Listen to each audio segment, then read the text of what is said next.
Essa fura-boca é aqui, é? Por aqui, é? Essa tal esse lugar que ainda hoje em dia chamam de fura-boca? Onde é esse lugar?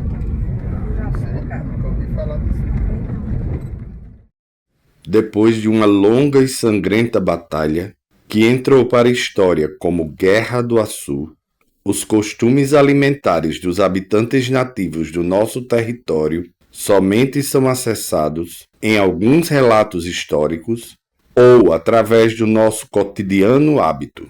Quais heranças alimentares dos primordiais janduís ainda estão presentes na alimentação diária da população de Açu e suas localidades rurais? Para responder essa pergunta, fizemos pesquisa social em diversos locais da cidade e zona rural, presencial e virtual.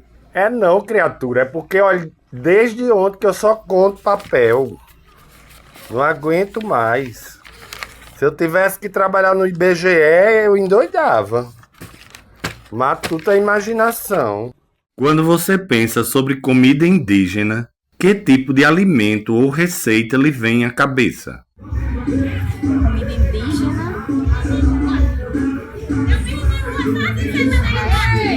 Sei lá, feijoada.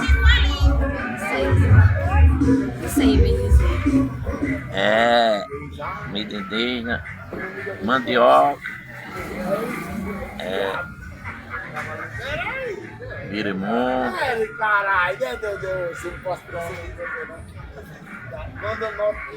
e milho, é o que os índios cultivavam. Peixe, aves,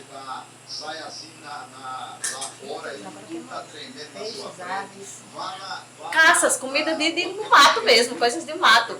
Certo. Chega, Diga a comida que você gosta. feijão, cuscuz, feijão. A alimentação era leite, da vaquinha que a gente criava, era a batata, o feijão, o milho, o que a gente plantava. A farinha, o dinheiro que a gente tinha que podia comprar era farinha, que era mistura e assim, coisa de caça. O que a carne, o salgado era coisa de caça, que os pais da gente caçavam. O peixe também, né? O peixe. Milho, né? Comidas mais para esse termo assim puxado é feijão, né?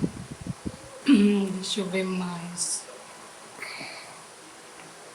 Deixa eu ver, feijão totalmente.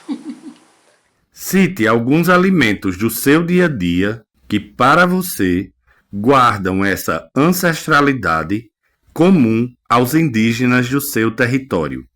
Aqui, a minha, principalmente aqui na casa da gente, é mais o daqui, né? É a galinha, essas coisas assim, que a gente cria mesmo, né?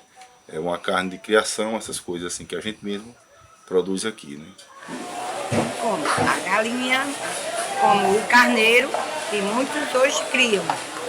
Muitos indígenas hoje criam. Carneiro, a cabra, né, a ovelha, e criam para comerem. Macaxeira, o inhame, que eles plantam, né, para comer. Fazem a farinha para fazer o beiju, que os índios fazem isso. Eu mais gosto é de feijão, com qualquer coisa, com carne, com costela, com qualquer coisa. Ah, se eu pudesse eu comia peixe todo dia. Peixe, minha comida peixe. Qual é a coisa que eu mais gosto? É batata doce, macaxeira, inhame e peixe. Não vem nada. Não vem nada? Nada.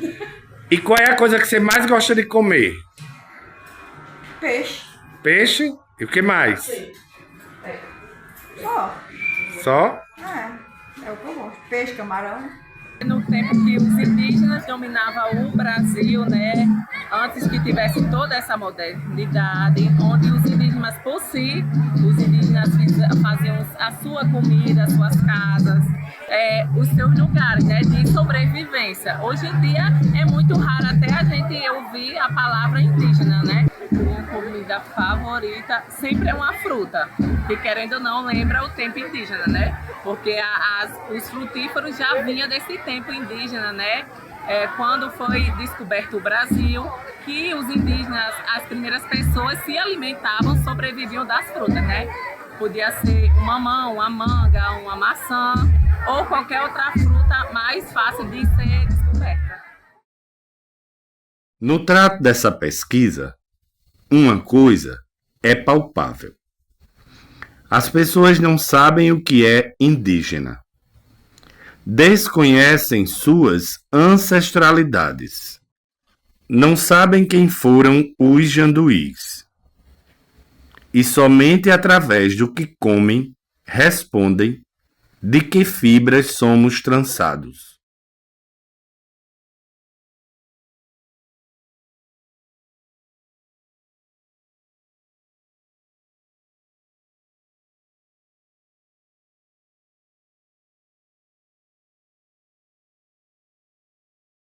Os seres são formados de acordo com o seu meio ambiente.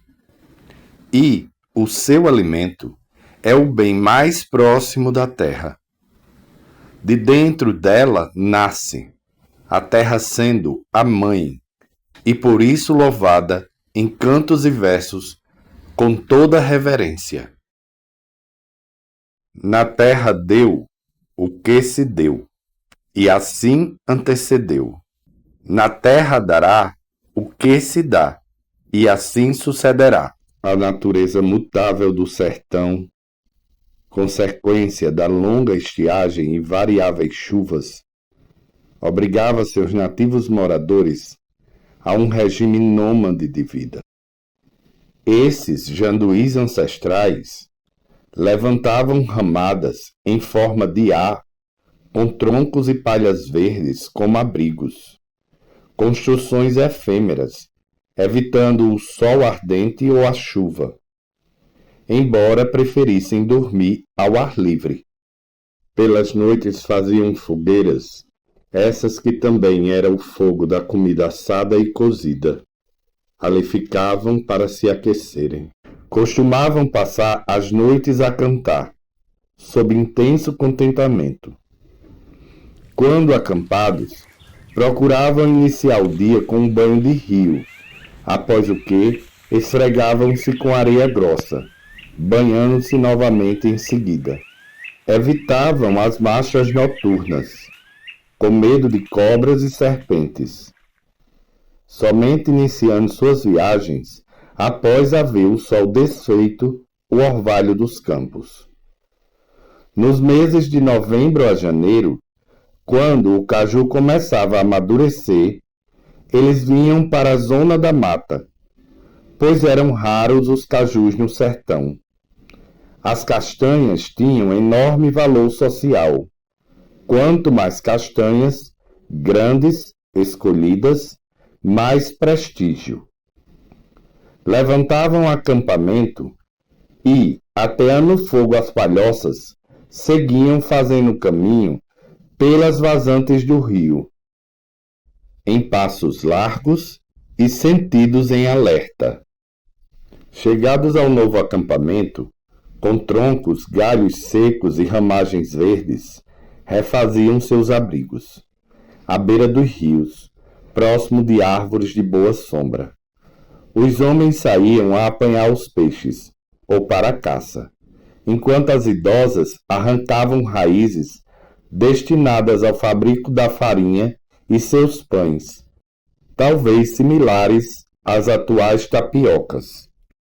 As mulheres dedicavam-se às lides culinárias cozidas, preparando também as bebidas.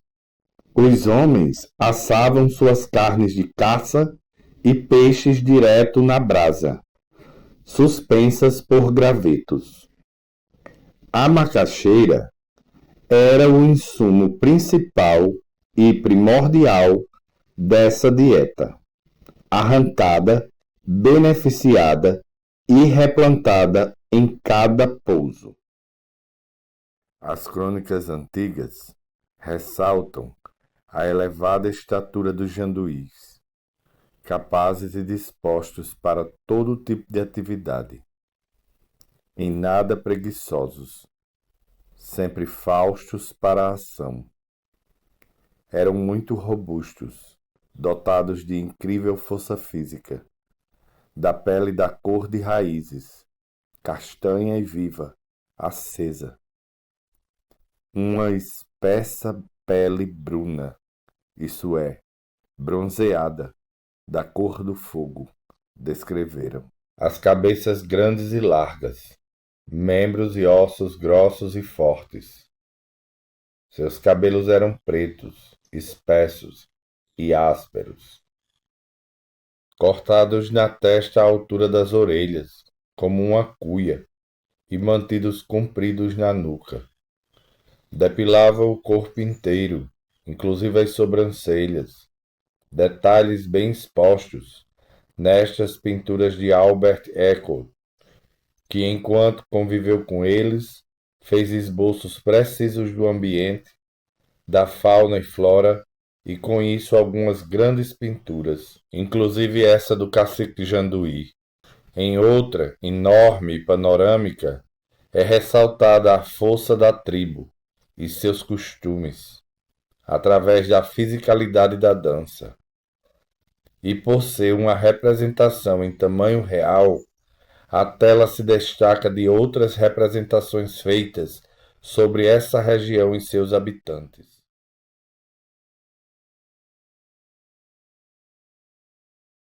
Embora hoje se discuta a total veracidade iconográfica dessas imagens, onde certamente o pintor transferiu seus ideais estéticos e visão eurocentrada do primitivo e selvagem habitante do Novo Mundo, ainda se pode vislumbrar alguns aspectos de sua aparência e personalidade, também descritas por outros que com eles conviveram. Andavam inteiramente nus. Os homens atavam apenas um cordonê de fibras enroladas, amarrando o prepúcio. E as mulheres usavam uma espécie de avental em torno dos quadris, confeccionado de folhas ainda verdes e frescas, trocadas a cada banho.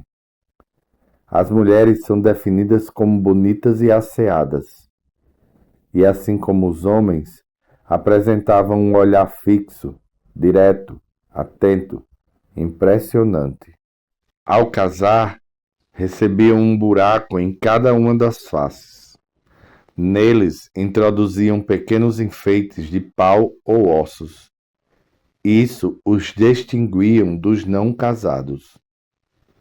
Carregavam sobre os ombros um tronco de carnaubeira, correndo com o mesmo 3 ou 4 léguas sem descansar.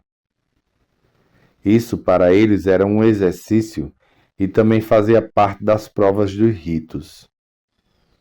Somente nas festas e guerras pintavam-se, com tintas extraídas do genipapo e do urucum.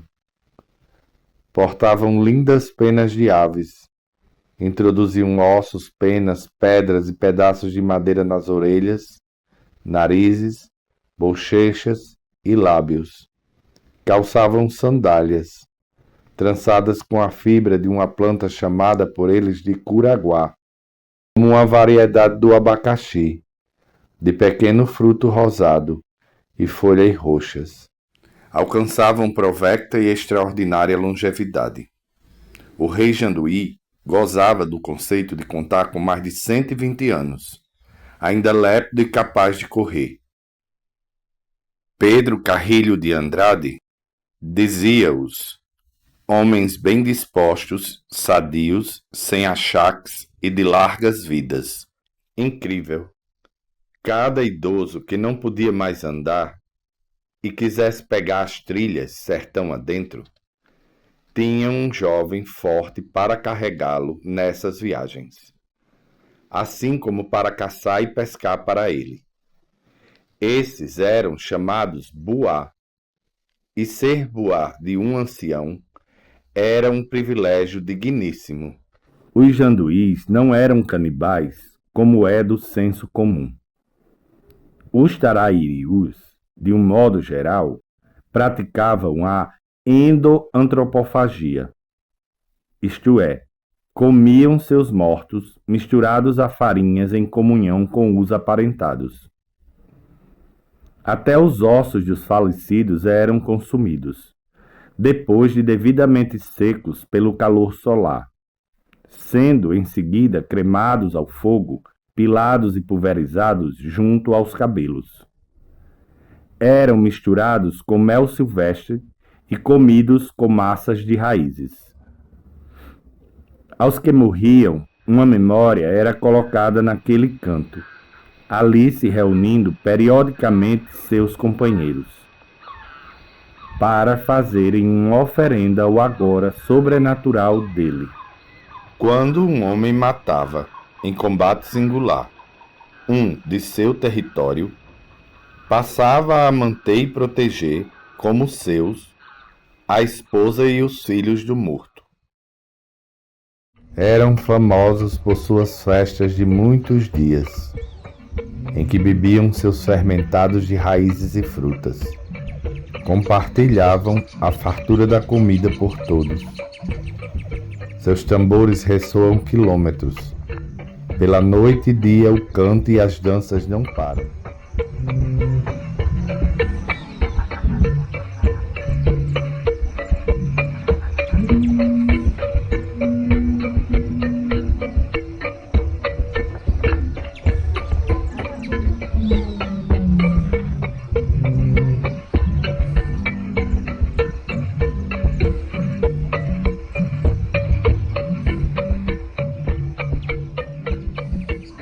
O idioma dos janduís foi pouco documentado. Assim, raras são as informações sobre o léxico dessas incríveis personagens, de qual linguagem muitas palavras ainda perduram, ornando os acidentes geográficos, pessoas, fauna, flora e coisas dos nossos sertões. Greg Urban considera o Tarariú uma língua isolada, até então classificada por alguns estudos como pertencente ao tronco macro-G. Ele escreve: havia no Nordeste, pré-histórico e pós-contato, uma diversidade de línguas tarariús muito grande, algumas delas isoladas, outras faladas por um número significativo de aldeias que teriam dado origem ao tronco linguístico macro-G. Novas pesquisas tentam encontrar uma possível organização de um idioma tarariú, a partir da lagoa do Tapará, aqui no Rio Grande do Norte. O uso pós-invasão ibérica de cavalos pelos tarariús tem sido, na etnologia, um dos elementos à sustentação da tese de que os mesmos não pertencessem ao tronco linguístico macro-G. E é sabido pela tradição que a língua deles nada tinha de presa, soando cantada num toar cadenciado, como imitações de pássaros. Importante, apesar dos antigos textos nos mostrarem a grafia índios, dizemos corretamente indígenas. Recomenda-se também aldeia, terra ou território indígena em vez de tribo. E, para grupos indígenas, use etnia ou povo. Nossa gente, nossa comida. Nossa comida, nossa gente. A alimentação básica dos janduís compunha-se de caça, pesca e raízes, tubérculos, batatas, da coleta de frutos, do mel e alguns cultivares. Quando o Oshtonog voltava a seu leito, os janduís regressavam às suas aldeias costumeiras, à época do plantio. Cultivavam principalmente milho ou maize-um, vários legumes e abóboras em forma de bilha. Assim, Rodolfo Baro refere-se a essas roças onde se encontrava grande quantidade de milho, pronto a ser colhido. Também ali haviam plantações de amendoim, mamoeiros, bananeiras e uma planta chamada iampampé. Apreciavam muito, enquanto caça, as cobras e os lagartos. Os porcos e preais do mato eram assados na própria gordura. Não usavam o arco e flecha, preferindo lanças longas e afiadas, e também dardos, que eram impulsionados através de uma meia cana, alcançando metros de distância. Portavam tal canudo entre os dedos, regularmente, e pesados espadões de madeira rija, sólida, como o pau-brasil. Com essas clavas abatiam porcos e grandes roedores. Eram capazes de partir um homem ao meio, de um único golpe. Também portavam pequenos machados de pedra polida, munidos de longos cabos. Observando as estações das chuvas, o clima, astros e os ciclos da lua, praticavam a agricultura de mandioca braba, variedades de milho e feijões rústicos, batatas, amendoim, jirimuns e fumos, refazendo essas roças através do plantio de boas e selecionadas estacas e sementes. Seguiam jornada só retornando ao lugar na época de comer. Detinham a laboriosa técnica de assar alimentos com brasas enterradas. Para isso, cavavam um buraco na terra e assim alternavam camadas de alimento, folhas, cinzas e brasas, ali deixando até que ficassem num ponto perfeito ao consumo. Não guardavam para o dia seguinte o alimento que pudessem comer de imediato. Quando não encontravam água para beber, contentavam-se então com aquela fornecida pelo orvalho da madrugada e que se acumulava nos cantos e recantos dos lajedos, nas folhas molhadas. Possuíam admirável agudeza de olfato, qualidade utilíssima à vida de caçadores que levavam. Quando trovejava e soprava fortemente o vento, havia uma abundantíssima pescaria na Lagoa Baiatá, a enorme Lagoa do Piató, em Açu. Os peixes eram tão gordos que dispensavam o uso de gorduras para prepará-los. Tal lagoa, nos meses de março a abril, recebia o transbordamento do rio Açu, mal conseguindo as mulheres transportar todo o peixe apanhado para o acampamento. Ao término das refeições, entoavam cantos e dançavam. Fabricavam uma espessa bebida à base de mel de abelhas, de coloração branca como o leite.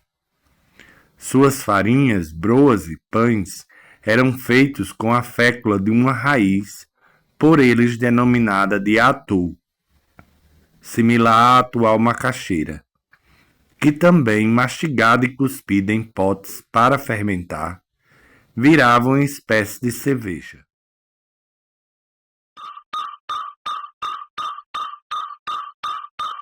A macaxeira é também chamada de castelinha, pão de pobre, aipim, uaipi, mandioca doce, mandioca mansa, maniva, manivieira.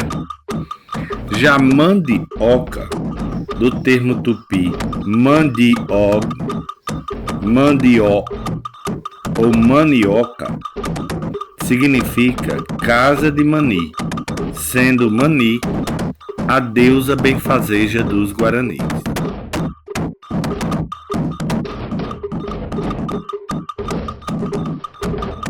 No Brasil, o termo mandioca amarga ou mandioca brava é utilizado para as plantas com teor de ácido cianídrico superior a 100 mg por quilo, enquanto que o termo macaxeira, mandioca mansa, mandioca de mesa ou aipim é utilizado nas plantas que possuem menos de 50 mg de ácido cianídrico por quilo de raiz fresca sem casca. A macaxeira tem o alimento escondido na terra. Há muito tempo se diz e se escreve que ela é a mãe do Brasil, desde quando ele ainda era chamado Pindorama. É preciso replantar as manivas logo no início das chuvas, quando a umidade e a temperatura são essenciais para a brotação e enraizamento. E pode ser plantada em consórcio com batata doce, os milhos, os feijões, melancia, maxixe.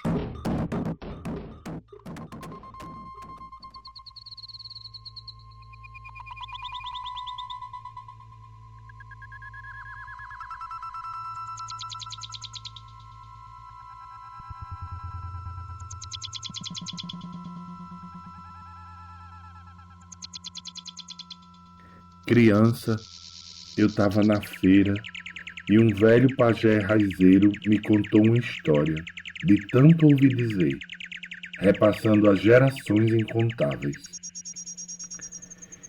Imá era uma bonita jovem, sempre virgem, que cuidava e guardava num pulsar, de palha forte e trançada, as preciosas pedras do cacique Janduí, aquele sendo o primeiro da geração antiga deles.